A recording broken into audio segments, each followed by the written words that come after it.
Thank you for the lovely introductions. So my name is Raza Panjwani. I'm Senior Policy Counsel here. I've been working on the whole portfolio of broadband issues for a year and a half, but this kind of gets down to something really basic, which is why do we do connectivity policy? It's to get people connected. And getting the infrastructure and access done is, fundamental to all of that. So we have this panel here of folks who are doing the work.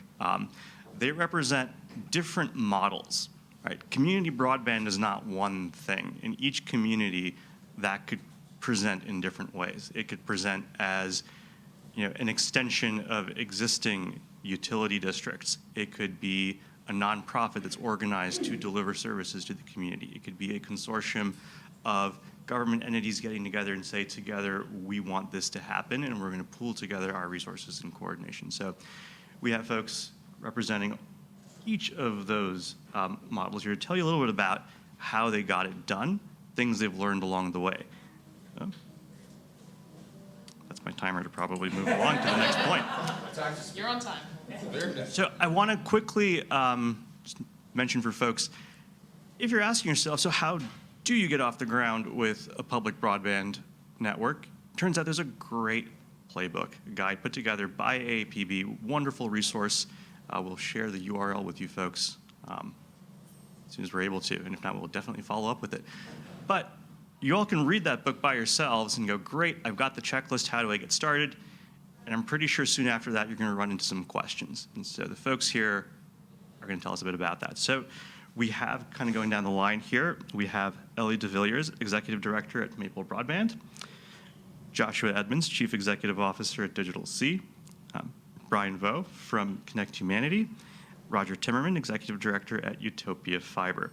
So let's start off with, we're going to go down the line, and I just want you to tell folks, how'd you do it? What is your network? What are you doing? How did you actually get to where you are? And kind of get at some of those thornier questions of, okay, yeah, but great idea. How did you fund it? How did you have to deal with incumbent opposition? How did you get buy-in? So yeah, let's start with Ellie and kind of go down the line here. Okay, thank you. So Maple Broadband is a communications union district in Vermont, so we're a public utility district. We were formed in 2020. We received a pre-construction grant in 2021, a construction grant in 2022, and launched service in 2023. So Maple Broadband is there are now nine communications union districts in Vermont. And in 2021, one of the bright sides of the pandemic was the American Rescue Plan Act. And so the state of Vermont took a total of about $250 million from the ARPA funds, and they used that to create a broadband construction grant program, from which we were the recipients of funding. And Vermont's strategy was to solve the digital divide one time using this funding, basically use communications union districts as the preferred recipients of the funds. And there, as with all grant programs, there are strings attached. The single most important string attached to this was a universal service plan obligation or requirement. So the funding that we received was not sufficient to build out to every unserved and underserved address, but every recipient had to commit to serving every unserved and underserved address as a condition of receiving the grant funds. So essentially, this was meant to get us to critical mass from which we would get funding through a variety of sources available to us. And the trail blazed by EC Fiber was municipal revenue bonds. Anyway, so that's a little bit of the history of how we got there. So did I answer the question enough? I don't want to go on too much. All right. That was good. Great. That's great. All right. So Joshua, your story is a little bit different. Digital C has been on the ground for 10 years now, I think, right? Allegedly. Allegedly. So how do you get into getting people hooked up with the internet, and how are you doing it?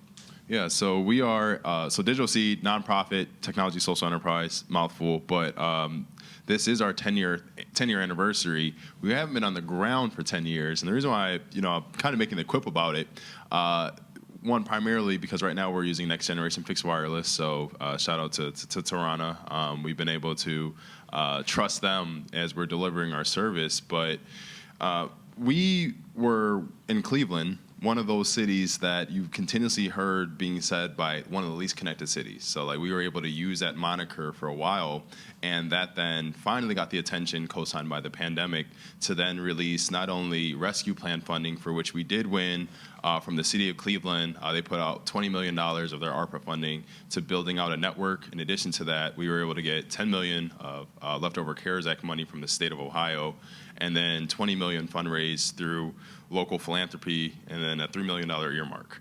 So we were very, very active with respect to receiving multiple forms of grant funding. We haven't financed anything yet, but with that, that was enough for us to be able to start building our network. So our network, again, primarily it is next generation fixed wireless. However, when it comes to MDUs, like most wireless internet service providers, we'll use whatever method makes the most sense internally, from NCoax to positron to twisted pair. It doesn't really matter to us. We just need to make sure that residents are getting, the speeds. In terms of speeds, we offer 100/100 symmetrical at $18 a month. Our school district makes it free, so the school district subsidizes, as well as our local healthcare institutions too. So the power of us being very local and being able to tell that Cleveland story of being able to advance and from worst to first, that's kind of the vision that we painted that's allowed us to be in that pocket to be able to continuously fundraise and then do like the respective community organizing that's needed to get the results that we're at. So I think that's enough of what you said from the first go around. So just to sort of pick that apart, we have a sort of universal service string.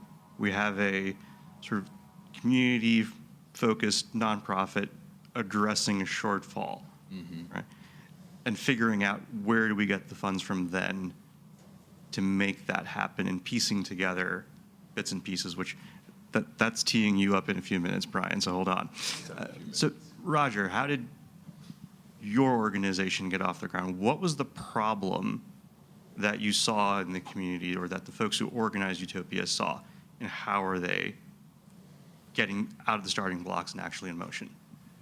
Yeah, so I think it's important to note that the cities that created Utopia, it was created as an interlocal consortium of cities, they didn't want to get into this. They felt like they had to, like that this was a critical service and the private sector would not do it.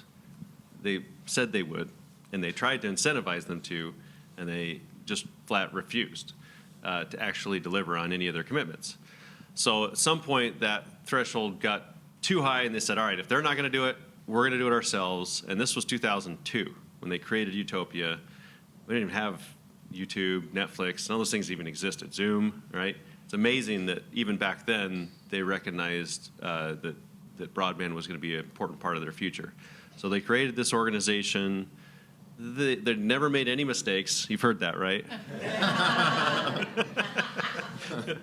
Okay, there were a few missteps. There were a few lawsuits. There was legislative barriers. There were campaigns. There was all sorts of problems, both internally and externally, that made things challenging. Ultimately, we kind of see a turning point around 2008, 2009, when they hired me. No, I'm just kidding. But we hired a whole team of people, and Kim makes that joke all the time, too. She's not on our team anymore, but you'll hear that because that's when Utopia decided to insource itself, right? Like it was all just governmental entity writing checks to a contractor to do everything, and today it's largely in-house engineering, engineers, network people, NOC, customer service. Like we have over 120 employees now. But in 2009 is when it kind of changed. We fixed it financially, did mostly municipal financing of tax-exempt bonds backed by different types of pledges, sales tax, franchise taxes, whatever the cities wanted to do. We have a lot of different financial structures and things. But ultimately, it became an incremental growth thing. We just would do another bond and then build more network.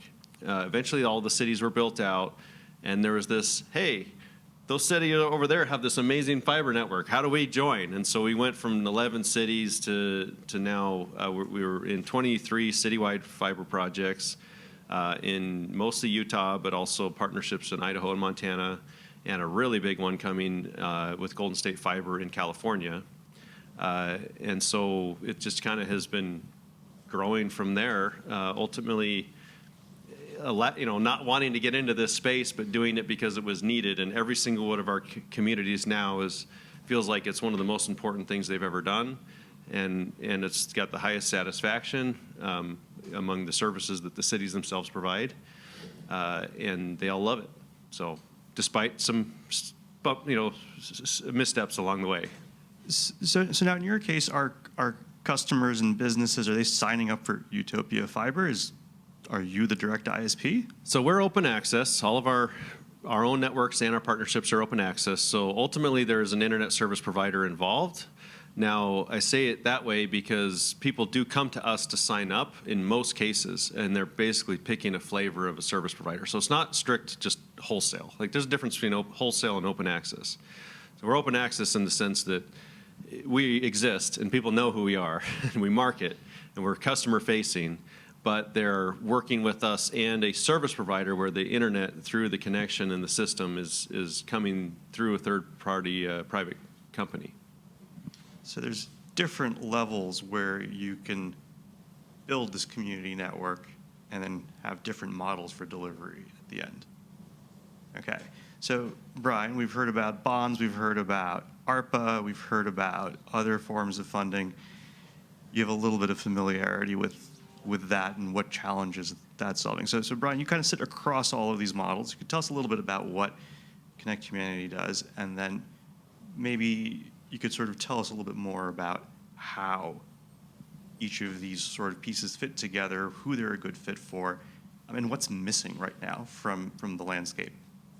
Yeah, thank you. And Connect Humanity, nonprofit impact investor, really trying to figure out how to finance the digital divide where it exists. So I don't have direct experience like Jordana. I like to say I lead the investment team, so a lot of my work is really enabling all of your work and the folks on the ground. Before I hit that, just reflecting on one of the things you were just saying, it strikes me as, when I hear community networks, community broadband speak in terms of, lessons, mistakes, this retro type of view, what I hear, having cut my teeth in the private sector, really was a strategic incremental growth, right? We would never apply that bar of perfection to any business trying to grow in the private sector. And so, I'm just fascinated by the UTOPIA journey because really I see it as a strategic masterclass where, what you might call mistakes is really just a pivot with what you have. Learning. Yeah. Right?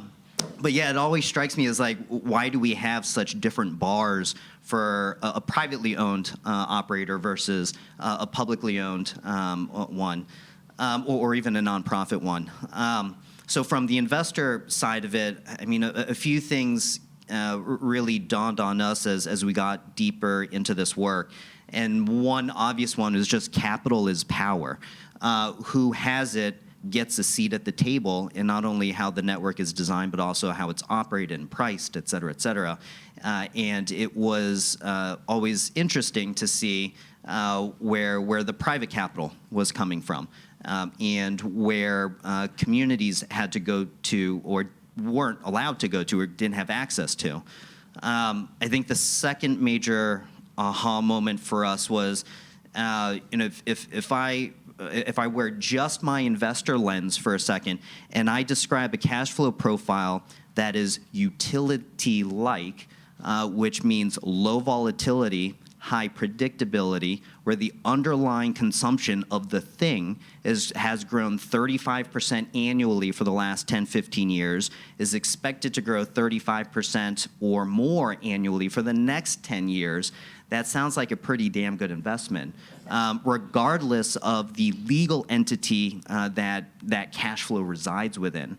And so a lot of our work has really been to try to translate that type of profile, cash flow profile, and what otherwise I would just hear screams credit and structured credit, and then asking why isn't there enough credit in the market for these organizations. And then the third one, I think, has been really just to get creative. And I think that's an advantage of having private capital at the table, whether it's an impact investor or otherwise. 'Cause, you know, in some instances where we see anti-community ownership types of laws and regulations, there's nothing stopping me from working with that community to create a 501c3 foundation that then does a sale leaseback with an ISP who built the network so that the foundation owns it, but then the ISP operates it, right? Like private capital can enable a lot. And so I think the more financing that we've done here, the more I think we've had to view ourselves as what I call the 1 minus X, right? We know buckets like ARPA will fill certain areas. We know, I was about to say BEAD, but like RDOF and all the prior, but right, there are certain constraints. But we know there's always going to be gaps somewhere, whether that's geographic, whether that's within the network core, whatever it might be. So how do we fill that, OpEx, CapEx, like how do we fill that 1 minus X? Thanks. So I'm going to skip down to barriers, and we'll come back to sort of helpful insights for success at the end so we can end on a high note. What have been the really big, maybe unexpected, maybe expected barriers you've encountered so far?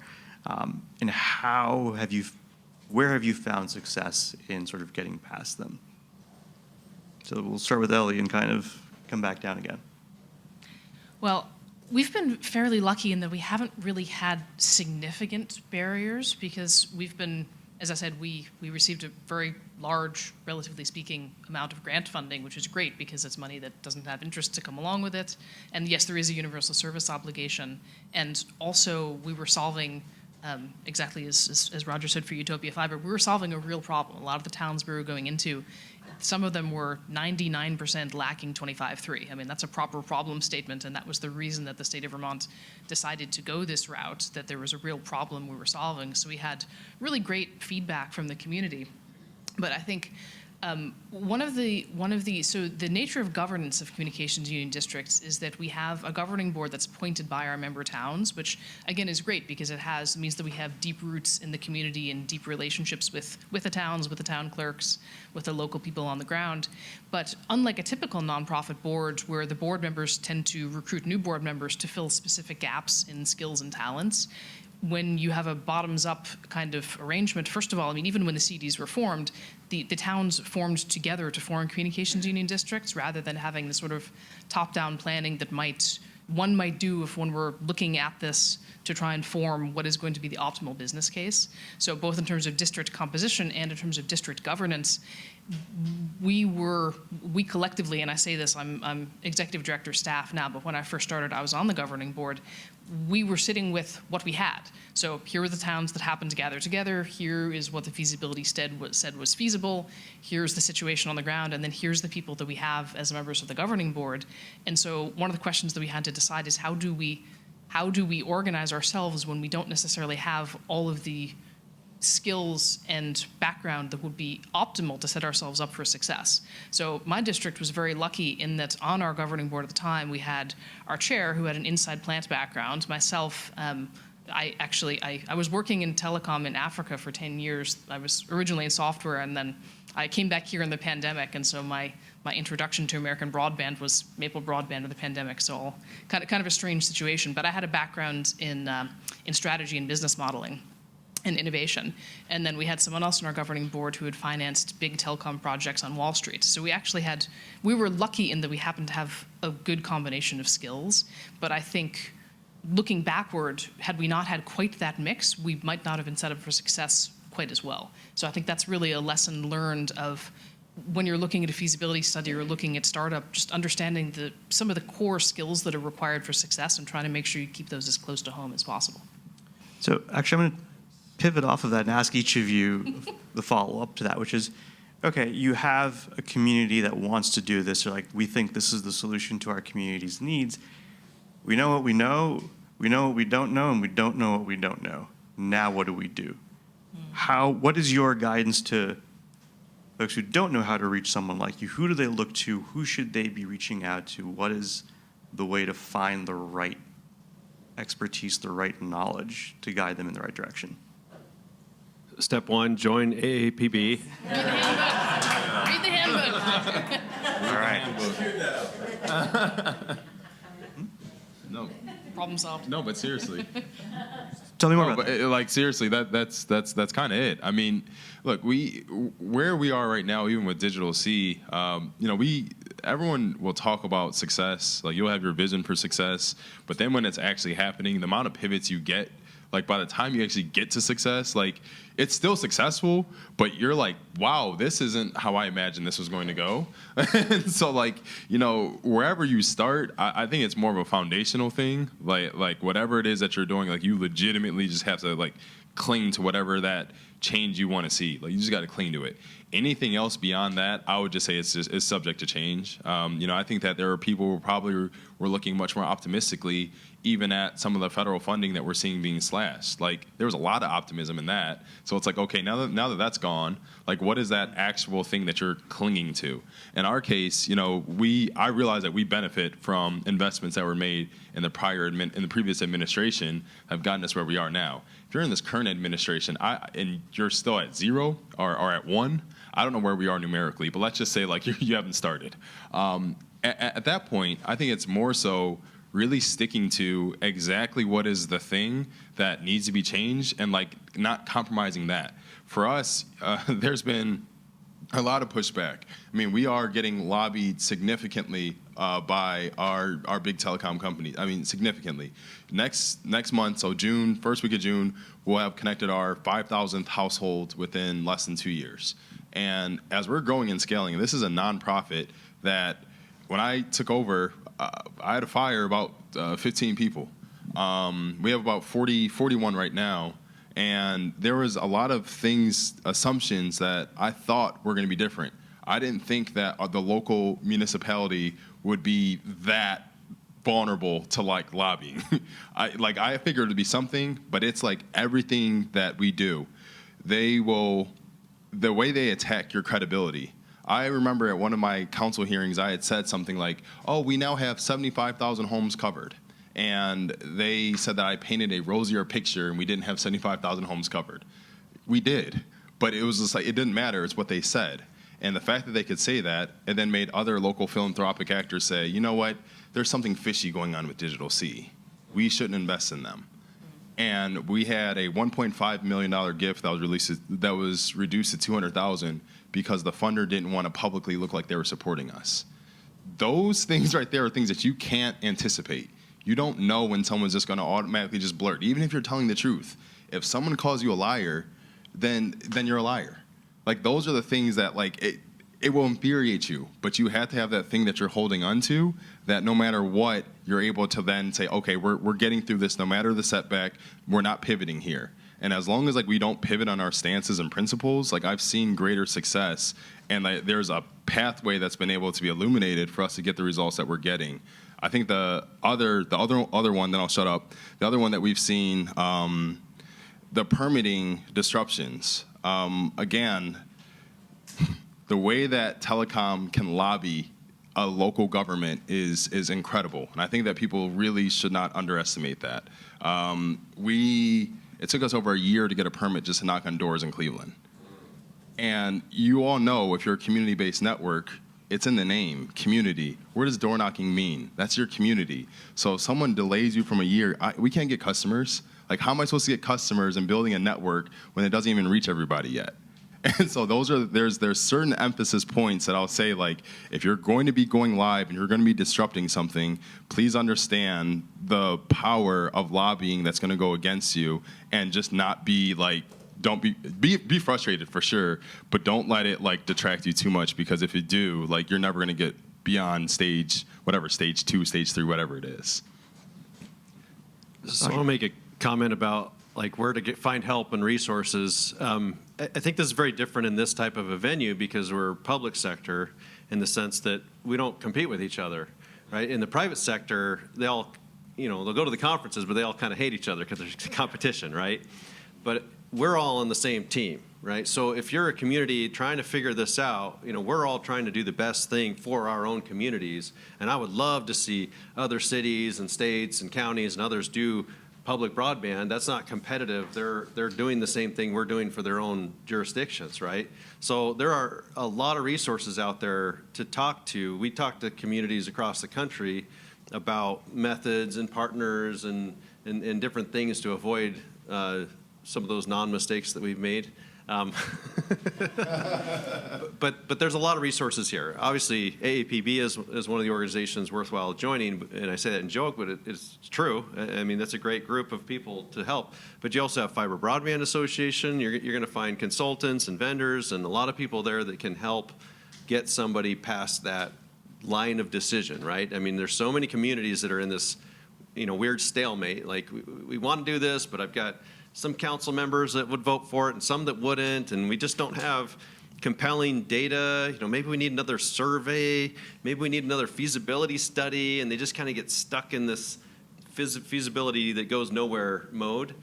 And you really need, some advocacy, you need some stories to tell, some partners who've been through it to give it that nudge it needs to get to a vote and a decision to move forward on a project.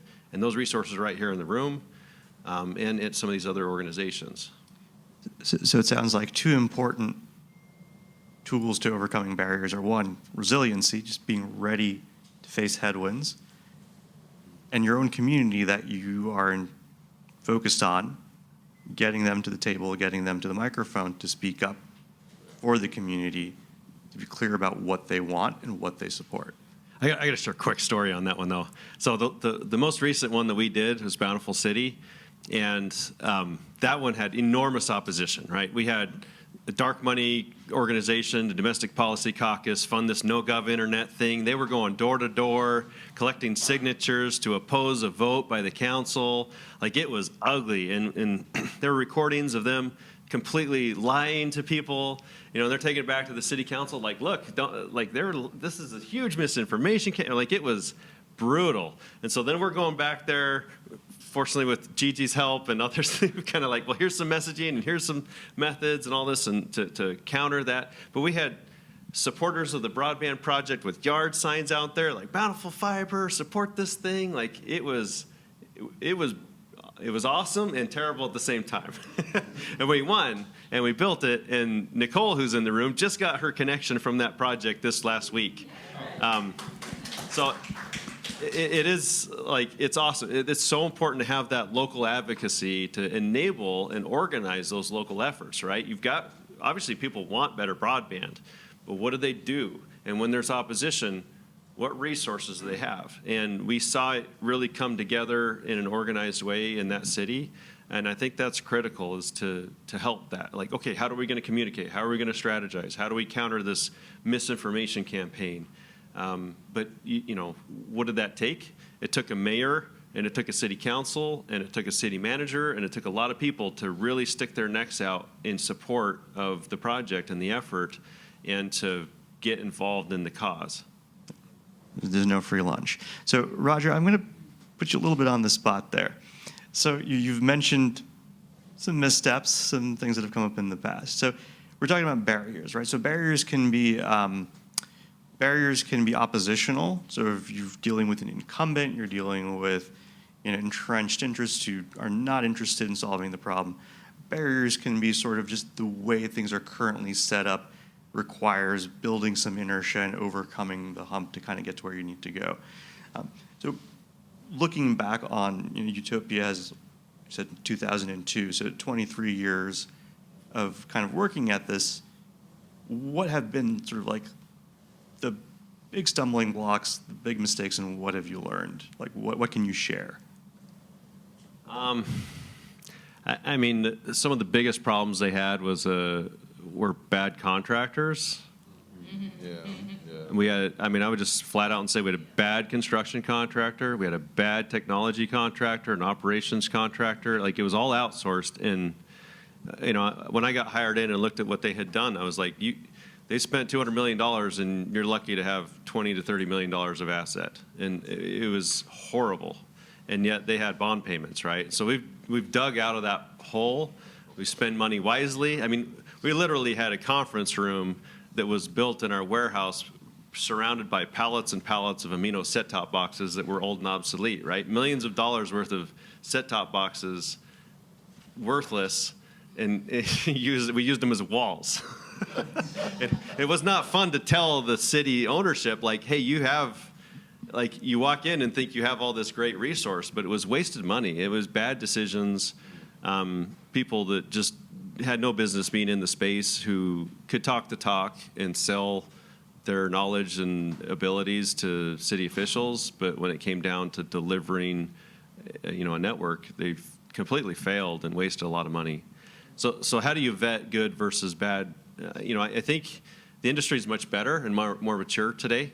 That the number of bad contractors and consultants have kind of gone the wayside because there's competition. There weren't a lot of options in 2002 for municipal fiber, right?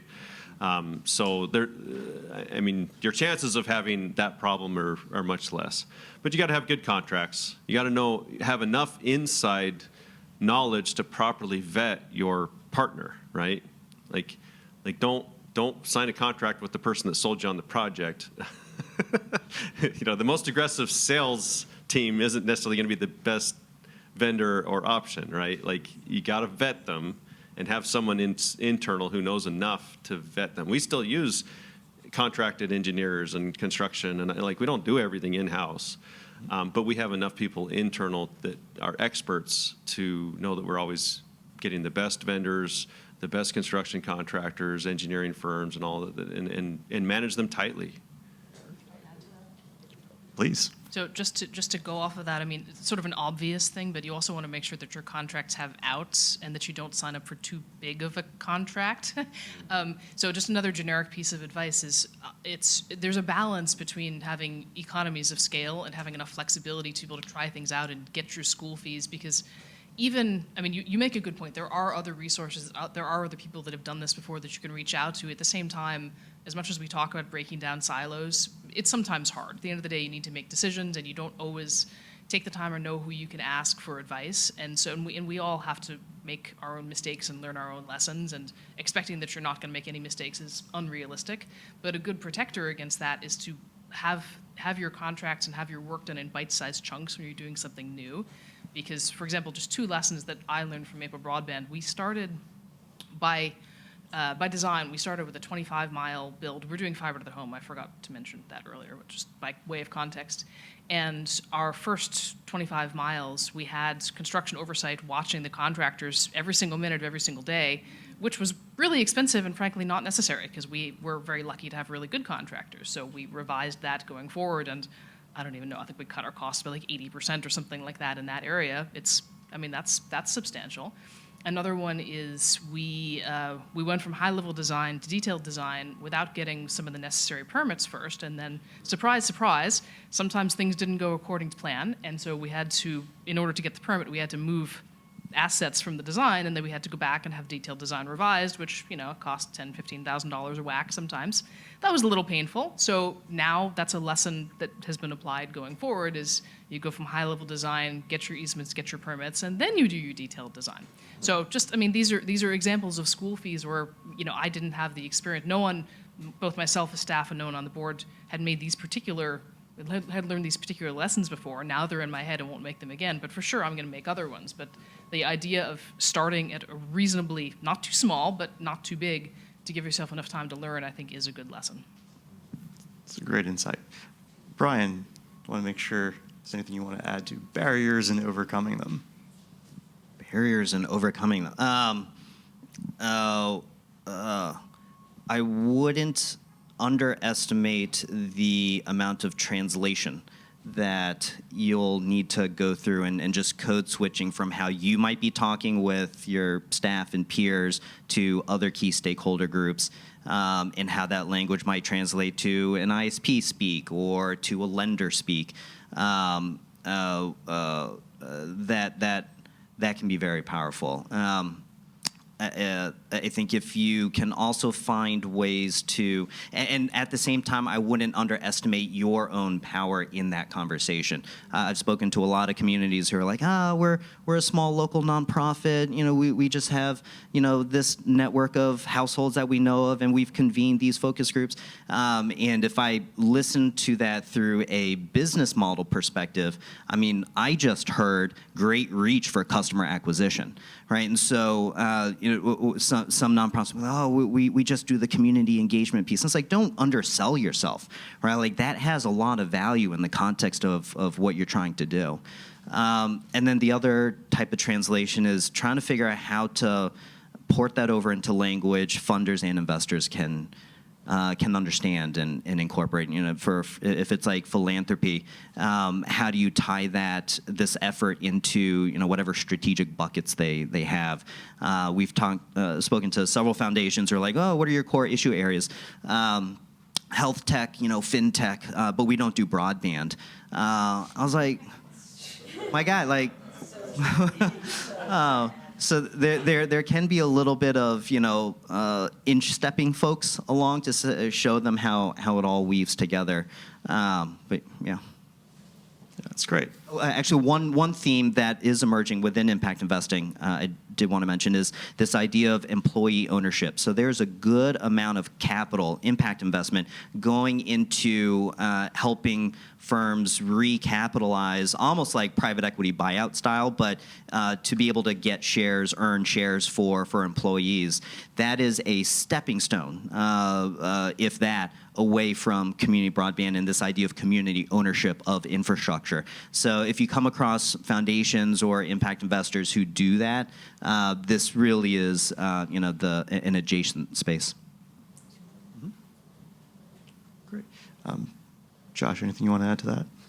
Always. So I think anecdotally, like a translation exercise, like on the translation part, so when you're serving multiple communities, like I had made the mistake, so spent 4 years in Detroit, and then when I was in Detroit, it was like an element of Detroit was like, all right, you had this national media that was just doing horrific things, describing the city in such a negative way, so being able to communicate, making Detroit a national model for digital equity, that grabbed the mayor's attention in a way that he's like, yeah, national, yeah. So that worked. The minute I got to Cleveland, I started talking national. They're like, we don't care about that. It was just like, I'm like, well, that was my whole spiel. All right, what else can we talk about? And it forced me to essentially have to learn like a whole other language in the way that we communicate. Cleveland, in many ways, is... I was talking about it in our green room, but like we just got smart parking meters last year.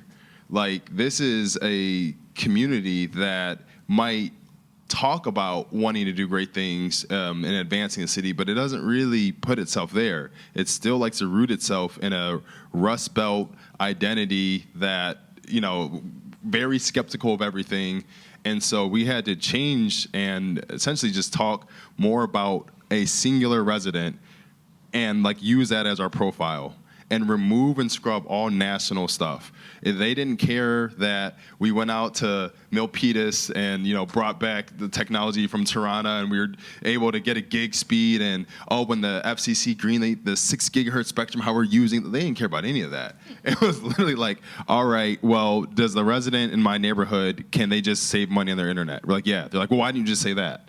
And it's like, okay, that's what they wanted. And I think like that translation exercise, like that makes the biggest difference in the world. And if you're able to pick up on those nuances, you're at least able to flip some. You're not gonna be able to flip like the people who just hate you, but you're gonna at least be able to flip the people who are on the fence. And it does become a numbers game. Say more about numbers game. Well, it's a number, so for us, it's a numbers game with respect to if I know how many people have power who are voting against us, like in Cleveland, again, for some reason we have 17 council persons for a city of 360,000 residents. And when you have 17, you can see all those priorities mixing. I always make the point that like we can't even agree that pineapples belong on pizza. So how in the world are and they do. they do. In this room we know they do, but all right.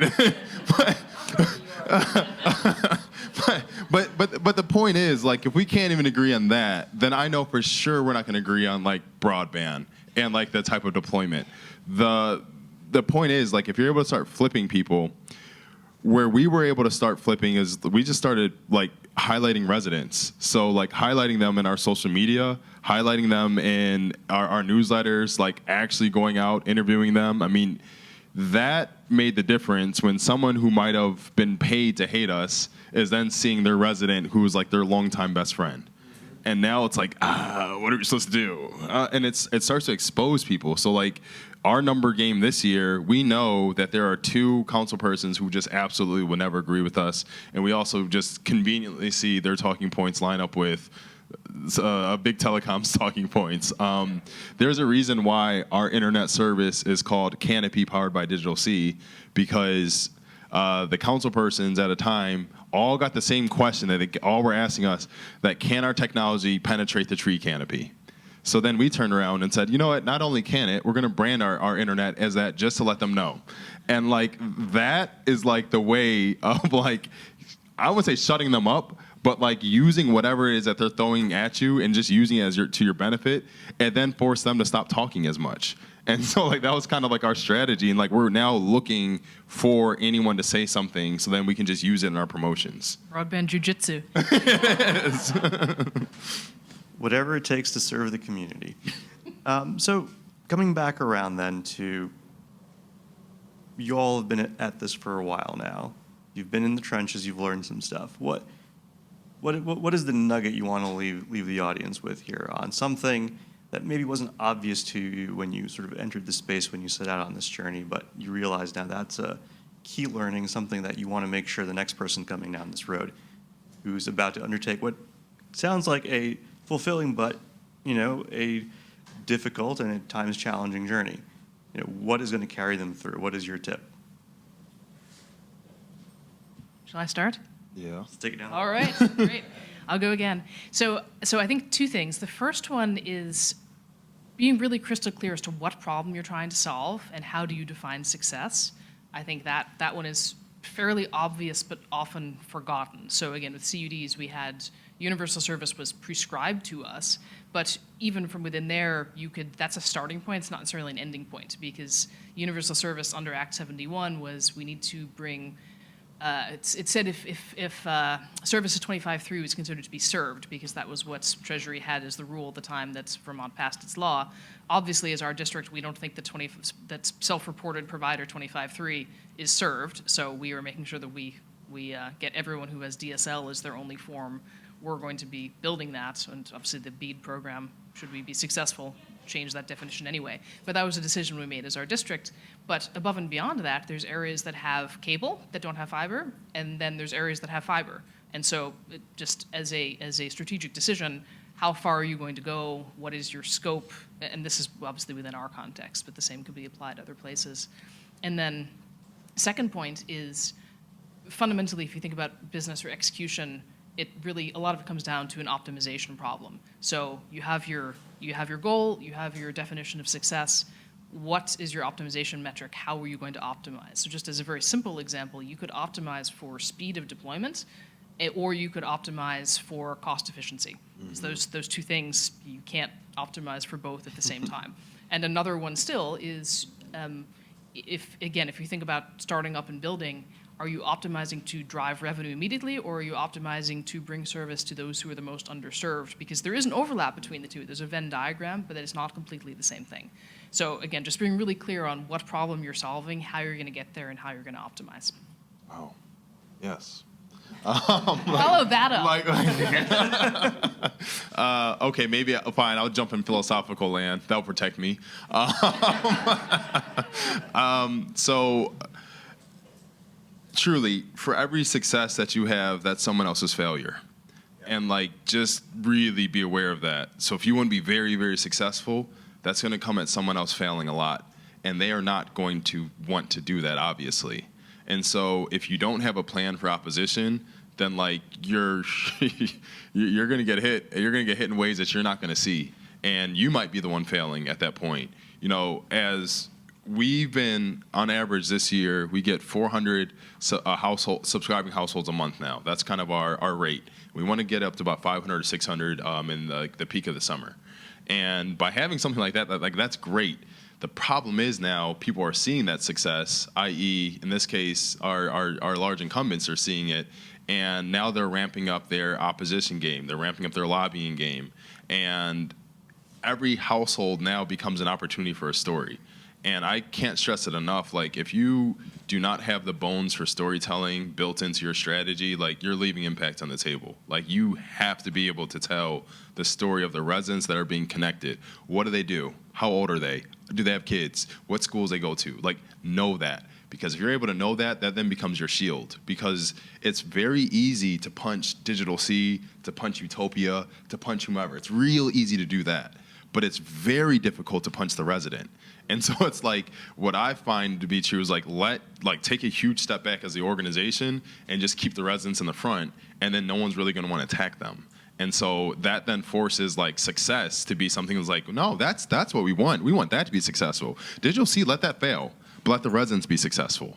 And as long as you're able to do it that way, I think then you're going to be, at the very least, that's going to mitigate probably about 50% of the damage you'll take. Just picking up on the opposition thing, a game I like to play with some communities we work with is pretend like you're private equity. And so if I am trying to maximize / extract as much value as possible, what would I do?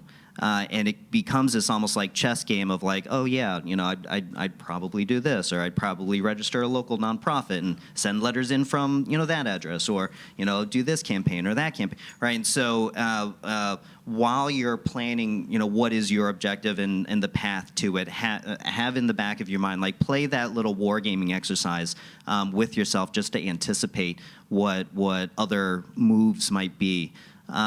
And then maybe the last thing I would say is bring funders or investors in earlier than you might think. Don't bring a prepackaged thing, 'cause they might have questions. And when you think about the sources of repayment, try to open the aperture and think about, when this broadband network is in place, to whom will economic value accrue? Who will get more revenue? Who might save more costs? And those might be stakeholders that, at best, you could rev share with, or at worst, become stakeholders who become part of your coalition. Can you give an example of that? 'Cause I've had that conversation with some of you folks, and expand on that just a little bit. Yeah, absolutely. So if it's a very simple version is like, we know within healthcare, folks who are advocating for really health disparities or closing health disparities rely on rural telehealth for rural populations. Well, where does the tele come from? Well, once you put in telehealth, might there be some reimbursements that the provider can make because of those visits now? That's a revenue sharing opportunity for high cost patients that might move to remote patient monitoring now. That could be significant cost savings. University of Maryland, was it Hopkins? No, I think University of Maryland, somewhere in, I think, like Western Maryland, they moved several patients who were like $15,000 a year care patients to remote patient monitoring. It moved it down to $5,000. So out of that savings, they hired like a team of nurses to manage that high utilization population, and they still had a good amount of savings. So it's tapping that stuff like that. All right, Roger. So I'd say, as a big takeaway, it's like, if there's a will, there's a way. But if you're applying that to public sector, that can often be, if you've got the votes, then you can make it happen. We've gone to a lot of communities where there's support, but they just haven't gotten to that point of getting the votes or whatever. And it's like, come talk to us or others, and we can provide the plan. Back in 2002, when we were starting at this, they were like, well, we'll vote and hope for the best. And that's where a lot of the problems came from. Well, this industry is far more mature today. We have partners, from everything you need, from engineering, construction, operations, maintenance, vendors. Everything is out there and far more better and mature than it ever was in the past. The model and being able to go in with optimism and confidence that you're going to have a successful project, we can do that. We couldn't do that back in 2002. And even when we don't have the votes, sometimes we still have an option. I mean, I almost gave up on a project because we didn't have the city support. They just wouldn't do it. This was in Bozeman, Montana. And our friends at KeyBank, I see Eric snuck in the back over there from KeyBank Capital Markets, they pulled a rabbit out of their hat, and we still got that financed under a nonprofit, not as a municipal bond, but it was funded through. It was a really cool deal, and one bond deal of the year. And then even since then, we've done another $36 million or so bonding for that project in Bozeman. So you've got partners that can do this if we have the will, right? So if you are talking to or involved with or know of communities that are like, we know we need something better, but we don't know what to do, now is the time, and this is the group that can deliver on that, right? And I don't mean me, I mean the people in the room here. But if you don't know who to talk to, come talk to me and I can help you find people. So don't just sit on it with the will, but let's take the will and turn that into an executable plan for success for your community, and now is the time. And that would be my takeaway, if there's one thing you take from what I've said today on my ramblings. Yeah, so it sounds like that's really an interesting thing to land on and sort of leave with is when you're a community broadband network, the end is connecting your community and unlocking that potential. The means are whatever works for you, right? Is it fixed wireless? Is it getting a nonprofit set up? Is it through a bond? You can be extremely flexible. When you're a private provider, the end is a revenue-generating business, and the means aren't necessarily providing the best reliable high-speed internet, right? And I think that is an interesting distinction in these models. Now, we have a few minutes left, and I want to make sure we throw it to the audience for any questions for our panel.